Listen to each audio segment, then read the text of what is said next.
il faut comprendre qu'il y a beaucoup d'enjeux. Il y a beaucoup d'enjeux. Il faut rappeler d'où nous venons. Plus de 60 ans, voire des centaines d'années, le peuple noir a toujours été un peuple malmené dans tous les sens, chosifié. Vous avez vu, depuis même les années 1685, il y a eu un code noir qui a été voté, indiquant que le noir n'est pas une personne, c'est une chose. Et vous avez vu, ce n'est que le 28 mai 2025 que la France, sous la pression de nos interventions, est obligée de réunir leur assemblée pour abolir un tel code. Mais la France, qui se réclame pays des droits, pays, j'allais dire, du respect des droits humains, de la liberté d'expression, n'avait jamais officiellement dit qu'un code depuis 1685, ça veut dire même après 178 ans, après l'abolition de l'esclavage, il n'avait pas aboli le code. Voilà le vrai visage des politiques français, des politiciens français. On ne s'adresse pas au peuple français parce que au niveau du peuple français, il y a quand même des gens qui sont assez matures, qui sont humanistes. De toute façon, on ne peut pas faire une révolution dans un pays sans tenir compte de la recherche de l'unité avec les autres peuples. Donc, de ce point de vue, le parcours que nos peuples ont eu jusqu'aujourd'hui a été un parcours de sang.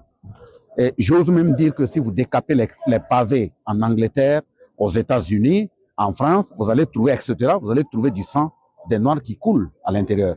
Les gens se posent la question, pourquoi nous chassons la France et puis maintenant nous sommes en lien avec la Russie? C'est comme si pour eux, c'était changer un impérialiste par un autre impérialiste.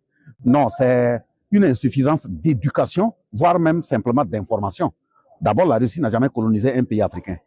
Deuxièmement, les ressources minières pour lesquelles De Gaulle a fait voter la loi 57-27 du 10 janvier 1957 portant le découpage de l'Organisation commune des régions sahariennes. La Russie n'a jamais fait un découpage d'une région saharienne. Ça, c'est un. Vous prenez la question du cuivre, vous prenez la question du pétrole, vous prenez la question de l'uranium. Ce sont des ressources que la Russie possède déjà. Donc, elle ne court pas derrière ça. Donc, en faisant ce rappel, nous venons à une étape pour dire que les trois chefs d'État se sont engagés pour se sacrifier afin que nous puissions être véritablement souverains. Maintenant, si eux se sont engagés pour qu'on soit souverain au niveau politique, économique, culturel, militaire, quel est le rôle du peuple? Ça veut dire leur pouvoir, les orientations doivent être portées par le peuple. Parce que c'est à cause de ce même peuple de l'espace AES que les trois chefs d'État sont en train de se calciner, donc leur jeunesse.